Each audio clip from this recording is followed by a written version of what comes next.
anyhow. If you go in there, the flyers that we all put together are posted in there. But that's one of the things I want to talk about is how these things are organized. Uh, Lisa, are you online with us? I see you're. Yes, I'm here. Okay, great. We're just going to wait a few minutes. There was one or two more that were going to join us, and then we'll get started here.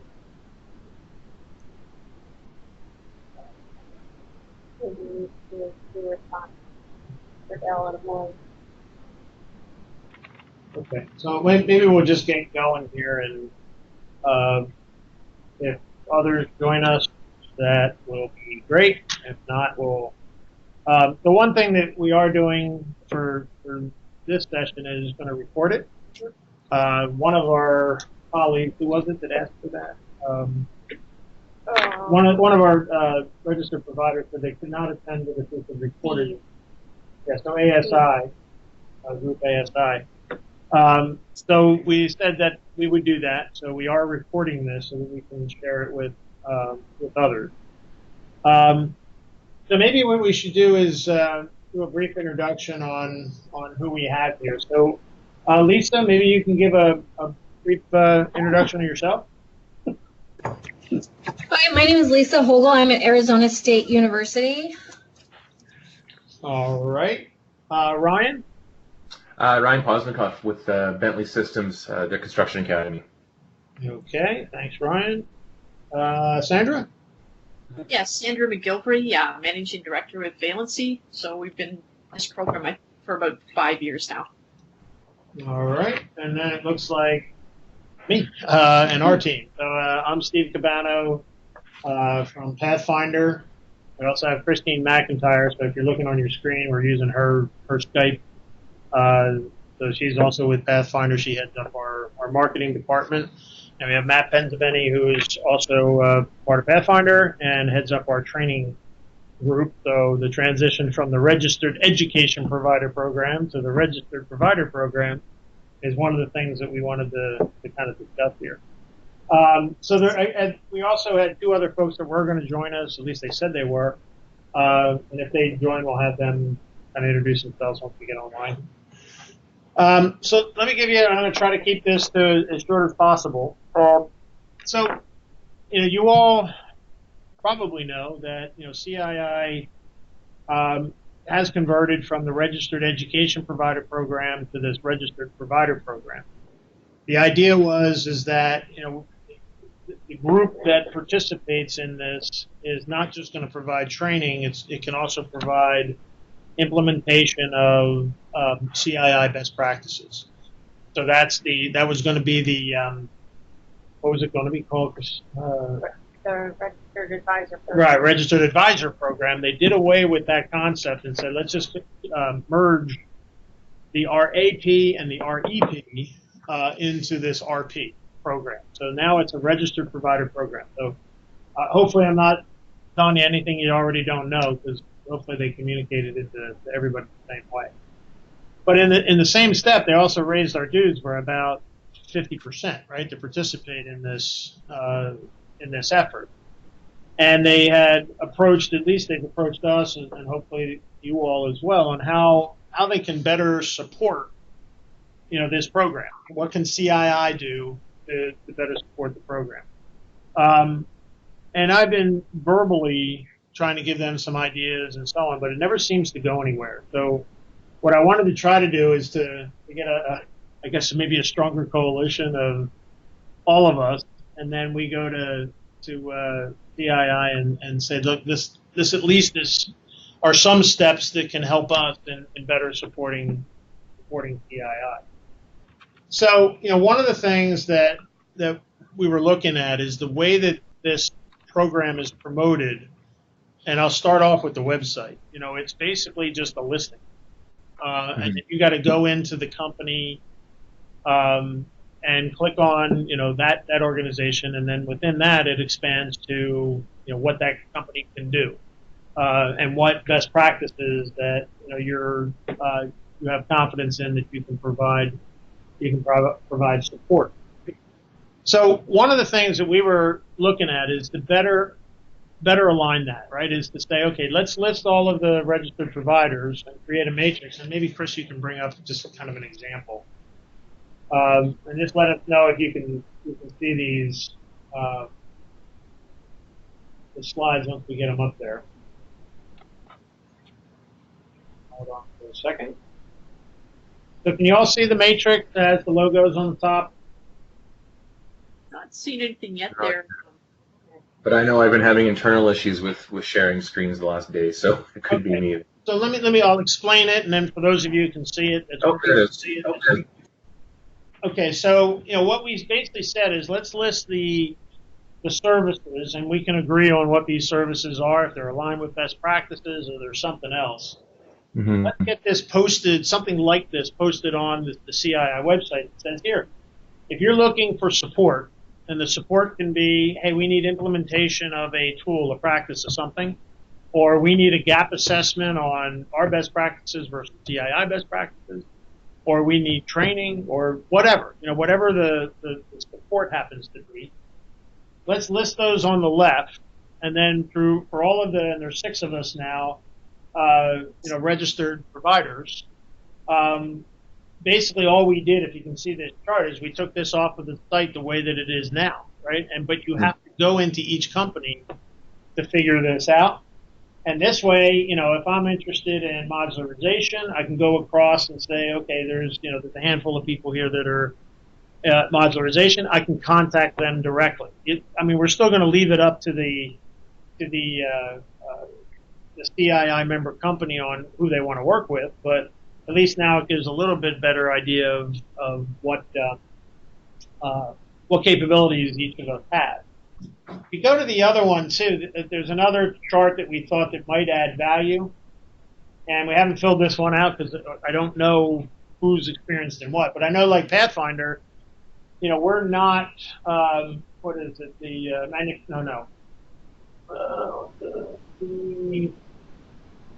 facilities and healthcare, right? So Pathfinder is our skill set, our resource pool, and so on doesn't really support facilities and healthcare.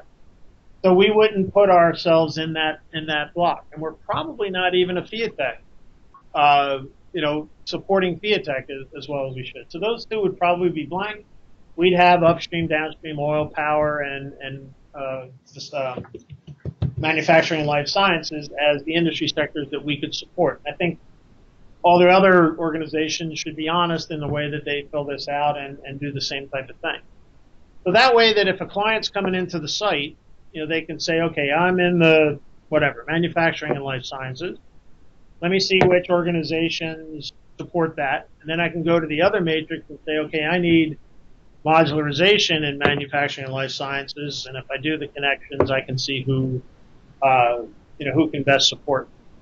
So we're not saying that these are the matrices that should be used, but it's something like this that CII has to develop to allow member organizations to better figure out who they can work with from a registered provider program. Is everybody in line with that? Yeah. Yeah, no, for sure. Okay. So that's it. I like the fact that it's easier to use and you're not clicking through so many screens to find information. Right. And I still think that if you're on any one of these pages, you can click on, let's say, the PTAG logo, and you can get their more information, their specific information page. But at least these charts get them to get a user or a potential CII member company to better understand who of this mix can support them and what their needs are, right? All right, so that's step number 1 that we were going to pitch to CII. The next 2 are a little bit more complex and probably need a little bit more conversation. So, if you look at what we've been talking about over the last number of years about CII data, information, data, tools, whatever you want to call them. Most organizations aren't struggling that we don't research the right things. It's more about implementation, right? It's using the PDRI effectively. It's using the project health indicator effectively. It's, we got some new tools that just came out. How do I get them embedded into the way that I do work and so on? So it's much more about implementation than I think that it is about new research. I think new research is still good. The tools that we're going to present this year at the conference are fantastic. Sandra, you had a big play in the manufacturing and life sciences PDRI, and I think that's fantastic. That's exactly what CII should do, is to build off existing research and build applicable tools, or create new research. With the other one you'll see at the annual conference this year is the construction readiness tool, and we did both of those in less than a year, and that's what CII has been asking about. What really struggles, or what people struggle with, is to say, well, okay, now how do I take those and how do I embed them into the way that I do business? And that, in the overall picture of CII, that was the vision of what these registered providers were supposed to do. They were supposed to be the arm of CII that could help people in embedding advanced work packaging or whatever the best practice or tool happened to be, into the organization that has the need. So let's carve this out into two different groups. You've got new members and you've got existing members. There might even be a third group of prospective members, but let's just use the two right now. So my philosophy, and again, some of this is out there a little bit, but is to say, okay, if you sign on to CII, and in today's world, I think you sign on with a 25% discount. So the $40,000 for a new member becomes $30,000, right? But that's only for the first year. Then it goes up to the $40,000. So it's your introductory rate. So there's two things that we could do with that. One is to say, well, you can pay the full $40,000. And what you'll get with that is a certain amount of time from the registered provider that you choose. Excuse me. So, you've got the 6, and maybe there's more in the future, but right now there's 6. You get basically $10,000 worth of support, and we can say that's, 40 hours, we can say it's 80 hours, a week, 2 weeks, whatever it is, of support from that registered provider to help you in any way that you'd like related to CII. So it could be, we'll do a gap assessment. In other words, here's the industry best practice. We review what that company is working on, divide a best practice gap assessment, and give them a roadmap on how to implement it. Or it could be, hey, I already know what I want to implement. Help me in building the manufacturing life sciences tool into the way that I do business. And, I would assume that if it's a manufacturing life sciences company that needs that support, they'd go to Valency since they developed it. And Valency, you provide, a certain amount of hours that come with being a member, signing on as a new member to the CII. It could be training. It could be 40 hours of training that you get for that initial investment into CII. So there's two adaptations of that, right? One is they have to pay the $10,000 extra, so they're back up to the $40,000, or they don't, right? And then we all have to agree. Then what do we do, right? I mean, do we ask them to pay more money to implement, or do we give a certain amount of this stuff away to help them understand that there's value in our RP support, and pick a number, 20 hours, 40 hours of free introductory, if you want, CII support from the RPs. And again, they can choose whichever RP they want to go with. So that's one idea, right? And then, from a business development standpoint for all of us, it helps us, get in with a client, hopefully demonstrate that we're good at certain things, help them in implementing CII, and then hopefully have a continuing relationship from that point on any other implementation stuff for CII. The one that I struggle, so that I can go either route on that way, and I feel comfortable that I think that's a good thing for us, and a very good thing for CII as long as we perform from a registered provider program. The other one, which is a little more challenging, is the existing CII member. So what do we provide as part of this new program, this registered provider program, to pick a company, Chevron, who is probably one of the founding members of CII, been with the organization for 40 years or 34 years or whatever the anniversary we're celebrating it is. So now what are we providing to them, or what can they use? And it may just be that, hey, this resource is available for you and CII will market them better, but they just come and use us as they need us, or we collectively think about what we can do with the existing member companies. Okay? So let me put the third one in there. I wasn't going to do this, but let's say the prospective members. All right?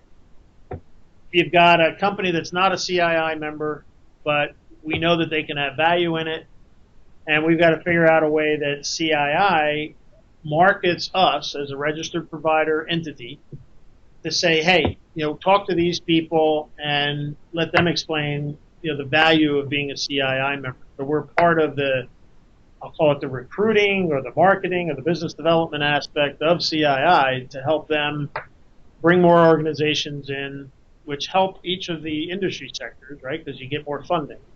But also from our standpoint, it helps us in maturing a relationship that we might have with one of our clients to become a CII member, and then supporting them throughout their duration of membership with CII. So I'll kind of stop talking there. So you got three different things: existing members, new members, and prospective members, and some ideas on how we can better align with CII to support these memberships, and then obviously the ultimate for our clients is they gain much more value out of CII because they start implementing some of these tools. And then from our standpoint, it's helping us in maturing some relationships with these member companies.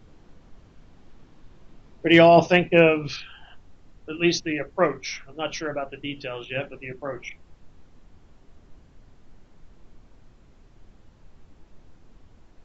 Silent. I guess kind of one of the things that maybe you've had a chance to talk through in parallel to this is kind of where does the nation? Where's the what? I'm sorry. So where does CII sit in terms of the workshops and the improvement? Yeah. There's been a bunch of chatter. Yep. That hasn't amounted to a whole lot of activity over the past 2 years. Yep. That seem competitive to this approach. Yeah, so I think you're talking about what used to be called clinics or implementation workshops. They had a lot of different names. But yeah, that's what's gotten all the marketing attention for new members and existing right. members. Right. So if you go back to the three different branches of clients or member companies, I look at the clinic as a way to promote new members. Either new members that have signed on already or potential new members. And I know CII's expectation is that the registered providers will be used to lead these clinics. That doesn't mean that they're going to be in Valenty's office or Pathfinder's office or ASU or wherever. But I know there's one coming up in for the power sector. And that's going to be at PSE&G's offices in the middle of New Jersey. The expectation was that they would reach out to a registered provider member to support in some of the presentations of whether it's a tool of practice, whatever that is. So that would need to be kind of melded into all of this, is how we support those. I'll use the word clinic. That's what I remember. But it's just here recently that they have been mandated that every industry sector, let me just take 2018 as a starting point. So between now and the end of 2018, every industry sector needs to do at least one either clinic or society meeting. In other words, presenting something at your representative society. So pharmaceutical, it would be, the ISPE, the National Society of Pharmaceutical Engineers. If it, the power group, it might be Power Gen that happens every November. And then every year after that, you need to do one of each. You need to do a clinic and a industry sector presentation. And they're different focuses, right? The industry sector representation or presentation is really supposed to drive new membership, right? Get people interested in CII. Look at the tools and the best practices that we're generating out of all this research, and that should generate more interest in CII. The clinic, we're really kind of the next level down. You got some interest in CII already. Somebody's looking to potentially join, or you have new members that are looking at maybe even existing members if you're going to present a new tool. So let's say it's the construction readiness tool. If I am a Chevron, maybe I do go to a local clinic, so I get an awareness of what that construction readiness tool is all about, and I'll get a half a day or a third of a day of education on how to implement that tool. So it's a great question. It's part of how we want the registered providers. I think we should want the registered providers built into some of these other CII activities. Thanks, Steve. Brian, Lisa, you got any? You're both on mute, so I don't know. Yeah, no, I was just sitting there thinking how this would logistically work, and sorry, phone ringing. Just this discussion around the workshops. I mean, are those dedicated to? I mean, maybe an annual workshop for new members. How many new members is CII bringing in a year? I guess is the best question to ask. So, and I don't know if you're going to attend the conference or not, but so there's metrics. Yeah, so there's metrics, and they'll be presented. They might even be presented by me as a kickoff to this whole thing. But you lose some every year, probably 5, 6, because of either just people aren't interested or you have a merger, right? I mean, you've got that happening constantly, and you're going to lose one of the companies just because of the merger or acquisition. But we're on a growth pattern right now of bringing in probably about 10 to 15 new member companies every year. Okay. So, that you say, okay, well, I can handle that in one meeting. Yeah, but not really, because they kind of come in throughout the year. They don't come in at one time.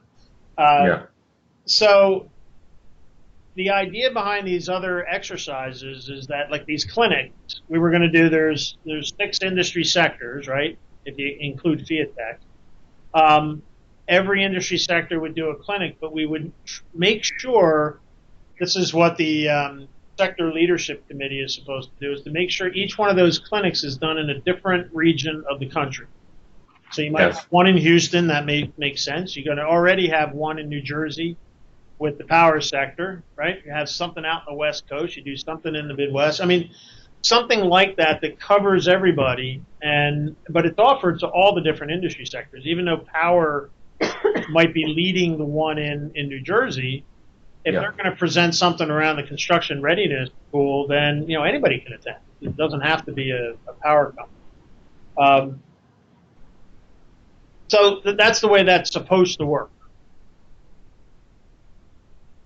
The real one I guess I challenge us all to think through is, would we be willing to give away, say, a week's worth of either training or consulting for a new CII member to help them in better understanding either a CII tool or practice?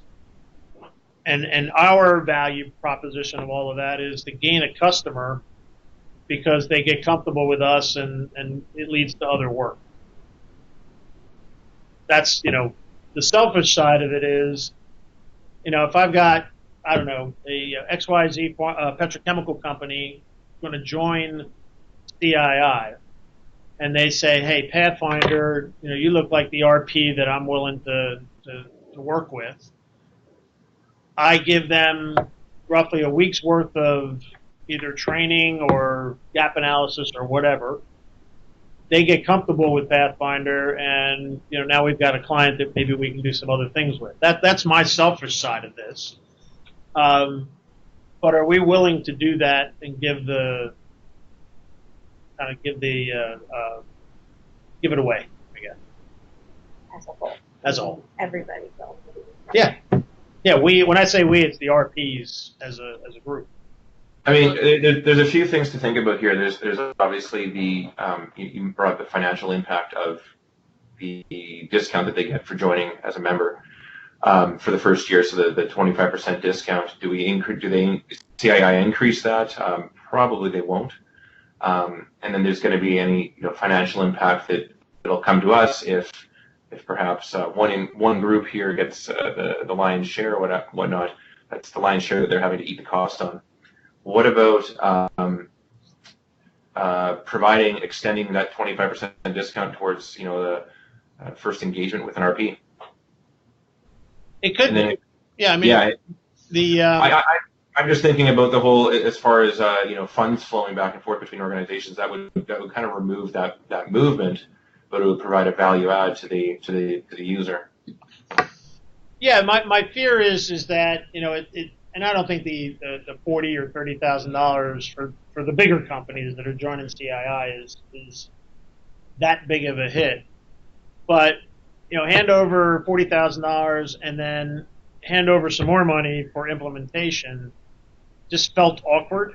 I mean, I think if there's a way that we can work with CII and build it in to that initial cost, that some of that comes to us. If we want some money, it seems like it would have to be built in. I mean, we just went from last year, it was a 50% discount for new members. We brought that to 25 this year because the 50 was brutal from an overall financial standpoint. It looked great because your numbers are going up, but you needed two companies to meet one company's revenue, and it hurt, right?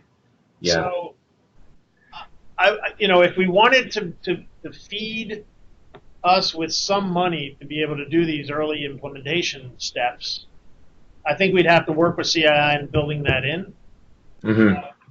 And it could go back to it's an option, right? You get CII membership for $30,000 for the first year with no implementation support, so it's basically the way it is now.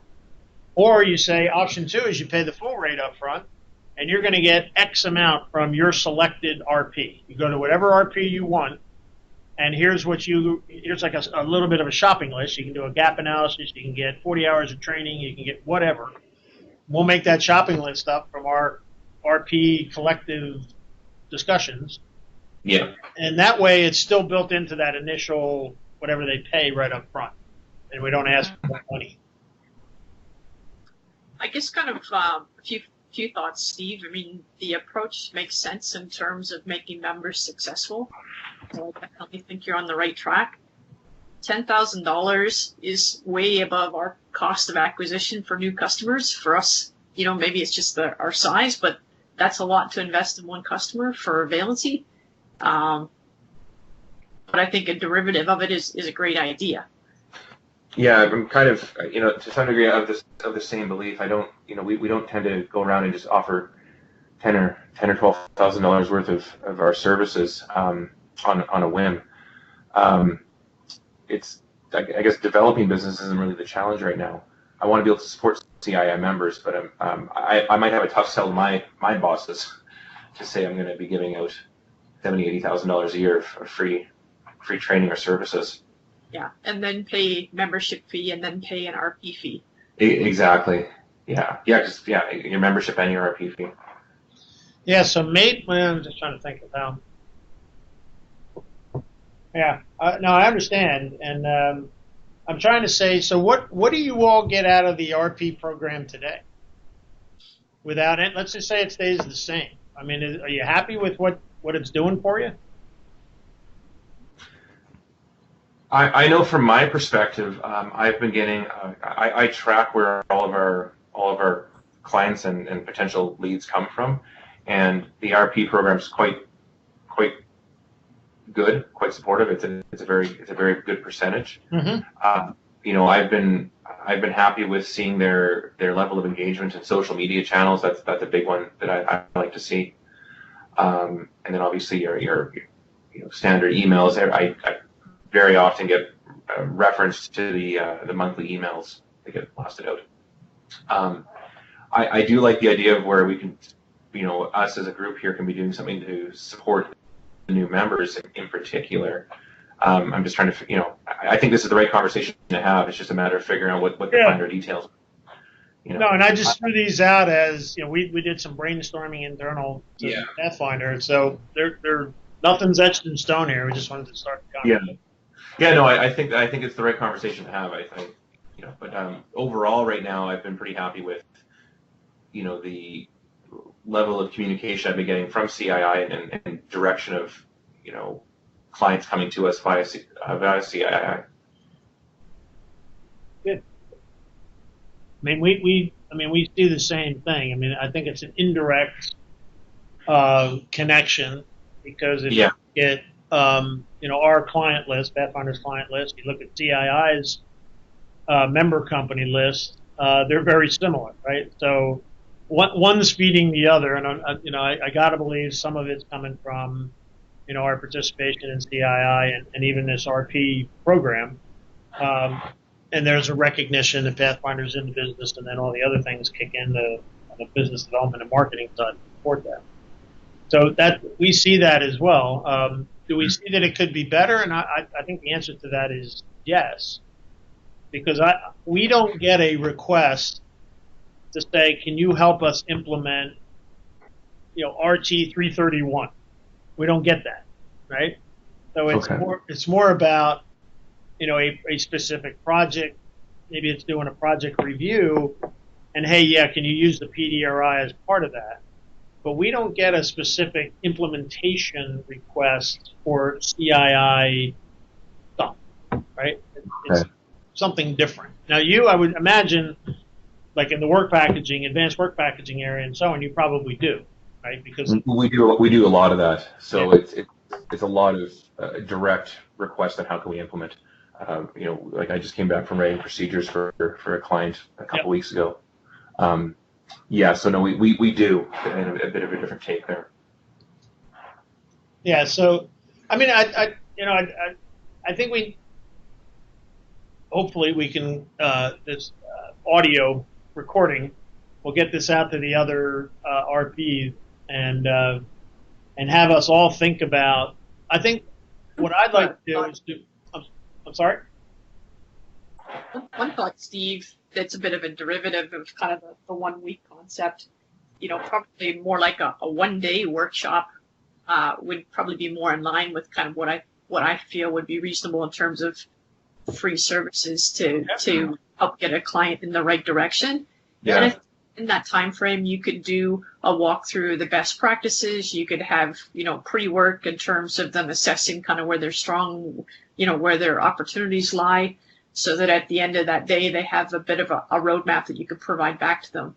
Sure. And each of them probably has different themes that you could put on what that onboarding day looks like in terms of where our focuses are. They don't all have to be exactly the same in terms of what the content looks like. Right. No, I like that. I like it. Yeah, I think that sounds good. Yeah.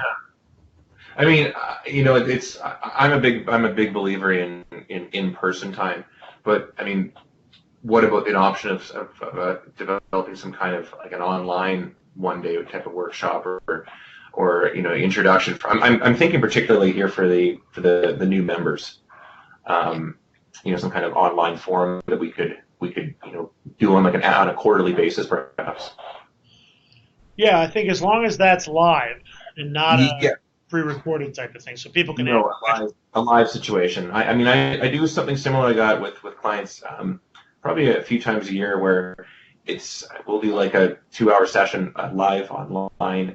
It goes with a bit of a implementation presentation and then a live Q&A. Just an idea, and it helps keep the cost down for the client because oftentimes they can't send an entire army to an off-site location. Yeah. Just one idea. That said, I'm always a big believer. I really see there's a huge value in that face-to-face time. So, I struggle with doing a lot of online stuff because I really feel face-to-face is very valuable. Right. You know. Well, I think if I had to kind of recap this and say, I think we need to approach, and I'm willing to do this next week, CII about cleaning up their website, and at least getting it organized in a more user-friendly manner, and then we can define to them what that means, and then also that we're thinking about, how does CII promote implementation services through the RP, and just give them some, brief overview. One of the things that we were thinking of is potentially just taking an hour next week and meeting with CII, since most of us will be there. Does that make sense for anybody, or is pretty much all your schedules locked up? Yeah, it just kind of depends. Monday's pretty much loaded up at this point. Thursday's kind of our sector meeting. So, Right. Yeah, thoughts on what? I was thinking Wednesday. I forget when the conference ends, but it was going to be sometime Wednesday afternoon, was what I thought. Because most of us, I think, are staying around for the industry sector meeting the following day. Might be some time there on Wednesday afternoon. I'd have to look at see how that. Yeah. It looks. So does it wrap up at 3:30? I think the conference does. Yes. Yeah, I think it does. So there's time then. Yeah. So I was thinking, sometime after that, just get CII to put aside a room somewhere for, a 1 hour discussion. That now depends on who in CII is available, and I'm trying to remember who leads it. Cindy King and Chris Tisdale. I'm trying to remember who it is, but yeah, those are the people that I've had the discussions with this before. And I think Sandra, you might have been in the argument I had with them about raising the rates and not getting much value, out of the additional rate increase, but I think it's Chris and so we'll reach out to them and just see if it's possible, and we'll see how many of us RP members we can get to participate. I should be able to make it. I got a pretty booked schedule, but I can make sure I can get someone to cover for me. Okay, I think that'd be great. Important thing to meet up for. So. Yeah, I just think it's a great opportunity for us all to support CII in a much I'm using the word better, but more organized fashion. That if there is, let's say it's a day of orientation for every new CII member, that's great stuff. If there's some other marketing that CII can do to help a company, the reason somebody asked the question of how many new members are there every year. The one thing we have looked at is, why do members leave, right? So the one is acquisition or merger, so that is nothing you can do about that. But the other members leave because they just don't see the value, right? And well, they saw the value to join. They paid their initial fee, whatever it is. So what did they not get out of it? And more often than not, it's they didn't see how they could implement this stuff within their organization. So that, there's a lesson learned there, that there should be a way for us to, the registered providers, to be able to help that, and we don't lose as many organizations in a given year. So I think there's a value proposition there for pretty much everybody. It's what is CII willing to do for us, and then what are we willing to provide. Obviously willing to provide a lot of stuff if we get paid for it. Is there anything that we're willing to provide free, I guess, for lack of a better word? All right. Well, I think I just wanted to plant the seed here today. I know nothing's going to happen until sometime after the annual conference anyway. They're just so busy. So again, we'll send this out to the other folks. Well, we'll send it out to everybody if we figure out how to do that. Right. And then it might be just a link that you go to or something. And then we'll we'll try to set up this meeting Wednesday afternoon next week with CII and try to reinforce it better. One thing that I am going to do, I'm making about a 15-minute talk in the beginning because I'm the vice chair of CII this year, which makes me the chair of CII next year. So I am going to kind of give a state of CII, so you'll see the metrics as far as how many people we lost, how many we gained, and so on. But then all the good things that CII has done, and one of them is this RP program. So I'm going to start the pitch right at the beginning of the conference next week, and so from that we got to build off of it. And it's nothing more that there is now a place to go for implementation services, and that's what the RP program is all about. And that's going to be a positive that's talked about at the beginning of the conference. So we'll start it off next week, and then hopefully build from there. One of the thoughts that I had you can maybe just keep in the back of your mind, Steve, at some of the other organizations that we work with, their annual conferences or their major conferences, they'll have kind of 5 and 10-minute time slots saved in the agenda to highlight kind of key projects or real success stories. Mm-hmm. Part of the value of the RP program, if we were able to have a time slot at one of the major events where you can, whether it's 5 minutes or 10 minutes, but a short highlight of an implementation success story, that would be something that would be attractive. And that would be good for everybody in terms of here's something unique, here's how it was done, and people could actually see success happening outside of the research.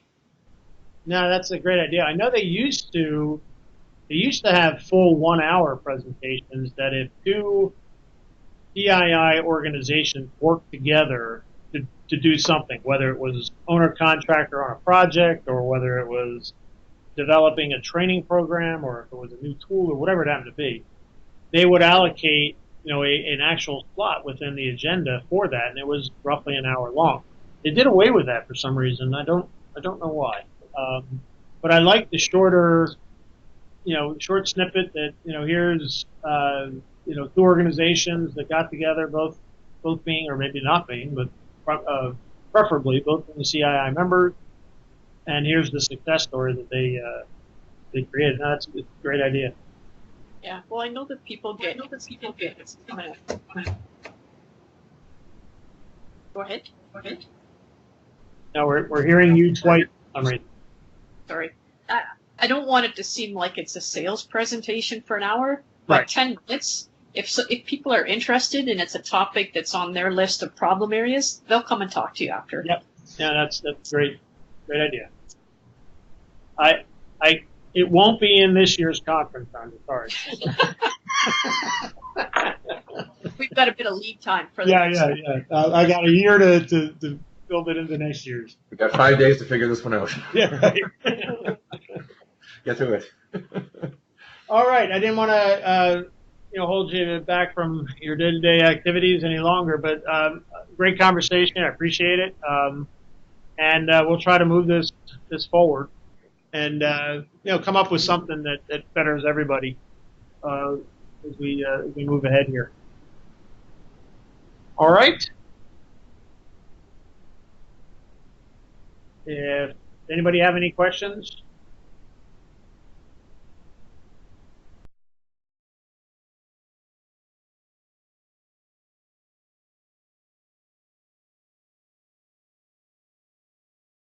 We're not here, but we'll end the session here.